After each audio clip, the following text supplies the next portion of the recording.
in Singapore, we have many campaigns, right? I can remember Speak Good English campaign in the year 2000. And then before that, it was the Speak Mandarin campaign in 1979. And one of the earliest in 1968, launched by our late Prime Minister Lee Kuan Yew, Keep Singapore Clean campaign. Now, all these campaigns have been somewhat, successful, like the Keep Singapore Clean campaign. I believe it's very successful, and that's why today Singapore is like the cleanest and greenest city in the region. Now, do you think Singapore needs another campaign? And if we do, what do you think that campaign is? Let me suggest Keep Singapore Sane campaign. Right, in view of the rising mental health problems that the Singaporeans are facing. Keep Singapore Sane campaign. What do you think about that? Yeah, I think we would to probably, sorry, Vincent, we have to relook the name. Yeah, go ahead. Mm-hmm. Yeah. I get what you're saying. Maybe you have to change the name, but I think it's much needed. Yeah, I think with the recent mental health conversations in the parliament, there's some urgency that the government wants to respond to. So yeah, but I think we have to attend to this quickly. If not, unfortunately, we'll be like some of the other developed nations who have even higher suicide rates than us, which is a very dangerous place to be at. Yeah. I think you all know that in October, 10th of October, there's this World Mental Health Day. Yeah. Yes. And of course, in terms of national level, we the NCSS have organized the Beyond the Label. Yeah. And I have personally participated in the campaign, for 2 years. Yeah, and in fact, I also sit in the organizing committee. They talk about it, getting the organizations to participate. Yeah. And after 2 years, I drop out. Said no, not for me. Yeah. I mean, of course, there's a reason. It's a good initiative. Yeah, and a lot of activities have been on that day. Yeah, I mean, talk about it. Yeah, talk about mental health. I mean, how to prevent, burnout, how to prevent stress management. All these are good initiatives. Yeah, but it's not just one day event. To me, mental health is everyday issues that we need to look at. Yeah, and of course what person is you have said. Yeah, keep what? Keep Singapore what? Keep Singapore sane. Keep Singapore sane. Yeah. Keep everybody. Yeah. Yeah, I think this government is really responding because of the high rates of mental health problems, especially among the young, meaning between 10 and 18 years old. I tell you, these are the future of Singapore, and if we don't help them, our country is, I tell you, down the drain. So DPM Lawrence Wong has put forward this initiative of advancing mental health in Singapore, right? And they're taking a few steps. For example, they want to increase the number of public sector psychiatrists and psychologists by about 30% and 40% respectively. And on top of that, train an additional 28,000 frontline personnel and volunteers to identify those struggling with mental health. Now, is that good enough? What's lacking? Okay, this is something I need to say. Yeah, recently I just heard of one of these students. 10 years old, been diagnosed with GAD. Yeah, which is the anxiety disorder, general anxiety disorder at the age of 10 years old. Yeah, I have students who, 13, 14 years old, been diagnosed with schizophrenia. Yeah, schizo. Yeah, and what I'm concerned here is if there are more psychiatrists, okay, would it become like there are more diagnoses and more people being diagnosed with all these mental health or mental health disorder? Yeah, that's my concern. Yeah, I'm not too sure. And also they are trying to how do I say that? They want to get GPs who are medical doctors to be trained to be able to identify some of these signs and symptoms of anxiety and depression and other kinds of mental health issues. And I agree with what Vincent just said, that we might end up with inflated numbers of diagnosis, right? Of people so-called suffering from some form of mental health problems. So I think we have to be very careful with that. And already, because of social media like Instagram and TikTok, a lot of people are going on there and just, sharing information. And the young people who are very impressionable will say, oh, I think I have this, I have this, I have this, So they self-diagnose, and hopefully they don't self-medicate also, right? And so everybody walks around proudly carrying the label, oh, I have anxiety, I'm OCD, I'm depressed or whatever, right? And I think it's creating a mess, and we are devaluing mental health itself, right? We are taking away, it's making it feel very unimportant, too flippant. Yeah. That's my concern, right? And I think we should really treat it with respect, okay? If someone has mental health, we better pay attention, Yeah, yeah. I think with what Parcsen is saying also, there has been a lot of um, advocacy towards regulating mental health professionals. I mean, it's nowadays you can do a course online and you can call a mental health professional, and no one comes after you. So for the common lay person who is not very familiar with um, certification protocols or whatnot, you could be getting treatment from someone who is not being audited, or delivering services that may not be adequate, lah. So I do appreciate the government in having these innovations and having this game plan and allocating funds to increase the number of professionals, but I cannot help but fear that it's also quite reactionary, because in Singapore the stigma is still very strong, right? The stigma about people still think if you visit IMH, and your name is down on the paper, your employment opportunities would be hindered. And maybe there's some truth to that. I'm not too sure, because the private sector companies have a lot of foothold in how we interact as individuals in Singapore. Sometimes I think too much to the point that we become a bit more like a country as a business rather than a country for its people at times. And I'm not saying all the time, but if we don't kind of legislate the involvement of the companies well, then that could happen. Another thing is, as I think we also were discussing earlier on, the preventive measures, right?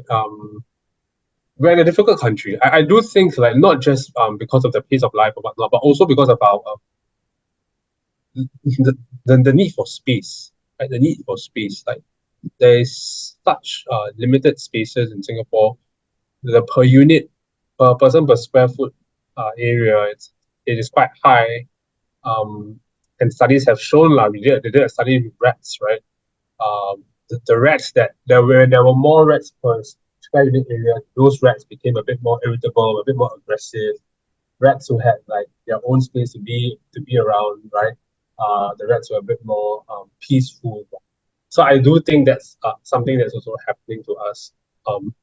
Work-life culture, work-life balance, family life is difficult in Singapore. So all these issues are all the preventive measures, right? I don't know what they're doing in schools. How are the children being taught about mental health, or are the teachers trained to identify and intervene? Maybe not even teachers. Teachers are also overworked, and so now they have student welfare officers and stuff. Yeah, there have been increased effort. As a social worker, I must say the schools are quite equipped, right? But I still think they're under-equipped, because sometimes it's like one counselor to one level, or one counselor to 3 levels, dependent on the school's like resources. Yeah, so we are still under-equipped in that area. Yeah. Now, I think having all these psychologists and mental health professionals, all these are great, but I think they are in the area of interventions, which means you're waiting for someone to have the problem, and then you try to treat them and help them get better. Prevention is better than cure, like they say. So what are we doing in the area of prevention And I think we talked about some of these things, right? In terms of the next generation, let's stop, telling them you have to be the best, you have to be number one, that your friends are your rivals, and instead of seeing your classmates as collaborators, you're seeing them as competitors. So some of these things are very easy to deal with and to act upon right now. You don't have to wait, and if you can take away some of these things, you are actually setting our kids on the path of better mental health. Yeah. And DPM Wong also said, we need to redefine what success is, right? And changing our mindsets to it and avoid being caught in a rat race, but to prioritize mental well-being. And I think it's very nice words, but I really sincerely wonder if we can actually achieve it. Who was it who coined the term Singapore Inc.? Oh, I have no idea. I'm not too sure. Yeah, this was used. So Singapore is seen as a company, like you said, right? We are a big organization, a big company. We're here to make money. We're trying to be the biggest, the best, and most productive, and always trying to supersede ourselves or things like that. So if we still have that mindset, I don't think we can ever prioritize mental health. Right? Not that the two are mutually exclusive, but something has to give. Yeah. I think I want to emphasize on self-care. Yeah, I mean, despite of all these expectations from others, parents, or even companies, yeah, I mean, self-care is very important. Yeah, I mean, first step, even if you talk about preventions, I will say that, I mean, self-care, lah. I mean, come up with a self-care plan. Yeah, every day or every week, what will you do? Yeah, to relax yourself, stress. I would say that Singapore is quite stressful to live in this environment, especially now with price increasing. Yeah, things are getting more. Yeah, I mean, yeah, stringent from those lower and medium income families. And this will have the effect on the children as well. Yeah. Okay, Yeah. exit question. Let's talk about men specifically, all right? Mm. Now, if you have all these psychologists and psychiatrists, counselors, what is kind of known, maybe is stereotyping, is that men don't seek help. Right? There's a stigma about seeking help. Well, if you see a counselor, it shows that you have problems, you're weak, and you're not man, and things like that. Many kinds of stigma. How do we remove that stigma from men seeking help? Okay. I mean, for my side, of course, those who seek help are more female. Okay, especially if let's say talk about a couple, yeah, women will come first, their wife will come first, yeah, and followed by the husband. Of course, some husband would not want to seek help. Yeah, they think that okay, if I seek help, that means I cannot handle my own problem. Yeah, yeah, I need to another person to come and tell me what to do. Okay, yeah, especially for those who are higher level or in terms of they have a certain status in the professional world. Yeah, they are the last one who want to seek help. And of course, I mean, the other things that I use it as a coaching approach. Yeah. Yeah. Instead of counseling, when I tell the man, I mean, I tell the wife, okay, you talk about, okay, if your husband will know that, yeah, in terms of in companies, they have this coaching stuff or mentoring. Yeah. I mean, coaching and counseling, it can be quite similar, but there's differences as well. Yeah. I mean, coaching is for you to make you better. Like now, what is the situation right now? How to become better? Yeah, how to become a better man or better husband or better fathers. Yeah, and this approach is quite. I mean, yeah, people want to say, yeah, maybe sometimes you say when I talk to men, yeah, maybe your wife have some issues. Yes, maybe need your help to help her. Oh, they will be very glad. Yeah, Right. yeah, they will come. Oh, yeah. Daniel, what's your experience like? Yeah, I think Vincent touched on such a good point, right? Like maybe the example, maybe your wife needs your help. And I was just reflecting on how to encourage men to take more ownership or even just create more awareness about the importance of mental health, not just biting the bullet, not just, trying to gung ho through life. But the approach, I must say, is different from women and how we encourage. So I think for women, what we see is that generally a bit more resourcing, like sometimes a bit more upwardly resourcing, willing to share with friends, willing to ask friends for help, willing to be involved in community events, your RC events, willing to take the first step to come into the family service center. When we see a man come, it is rare that the man takes the first step. But I think Vincent touched on a great point, that is getting men involved. I think, right, it can be very stereotypical. I apologize for it, but because of my varied experience with different men with different ages, and having either mentoring or doing sessions with them, I realized that when there is a purpose and there's a need, right, outside of themselves, sometimes it can be quite a good source of encouragement. That's one. So I think that's where we get, oh yeah, why don't you I mean, I'm not saying this is the sustained motivating factor, but the initial factor is, yeah, to be a better man for others, to be a better man for your workplace, to be a better man for your family, right? That's one level. The other level, I also think it's important to get them involved in ideating on what solutions there can be. Yeah, because through that, right, the feeling of contributing to something is evoked, and hopefully through that vulnerability and openness is also something that we can be shared in that space. Yeah. That's something that I've noticed so far. Yeah. Okay. I came across a study, a 2016 study that says men with masculine ideals. All right. So this is going to kind of debunk the toxic masculinity myth, right? That men, because of toxic masculinity, will be reluctant or will not seek help. It says men with masculine ideals, that means they want to be more men, they would seek help for their depressive symptoms if treatments are accessible, action-oriented, and problem-solving. Okay? In other words, they don't want to go to a therapy and talk and go around the bush, and they say, just tell me what I need to do and how to solve this problem. Yeah. All right. In 15 steps, minutes, solutions. yeah, 5 steps, 3 steps, whatever, and just tell me what I can do, and I'll see you, in 2 weeks' time, and I'll tell you whether it worked or not. If not, then we will find a way. And I think that's very true. I think that's how men generally think, right? And when you talk about accessible, some may argue, well, there are counseling centers all around. There are private ones, there are non-profit ones.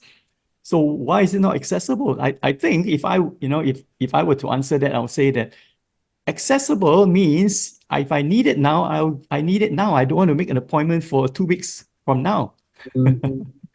Right? Because if I wait 2 weeks, I would probably have, rationalized to myself, or maybe there's not such a big problem. I think I can find my own solutions to it. Yeah, I don't need to see that counselor anymore.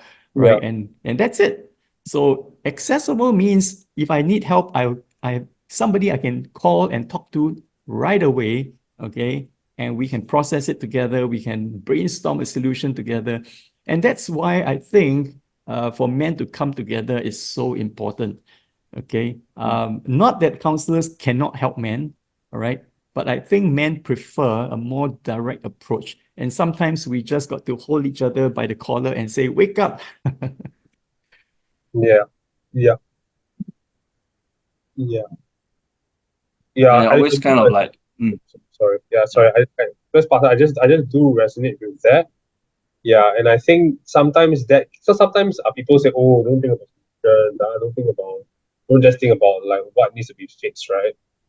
But I do think that is a very good entry point to have meaningful conversations about mental state of being, mental health practices, self-care practices. It's a good first step, definitely. Yeah. and I always, like affirm the men who come forward to seek help, whether is it for their own personal mental health or even for their marriage. Yeah, it takes a lot of courage for them to step up. Yeah, Definitely. and even to call and to be in the room, in the counseling room or coaching room. Yeah, just to have a talk with a stranger, to share whatever the emotions and the inner thoughts. Yeah.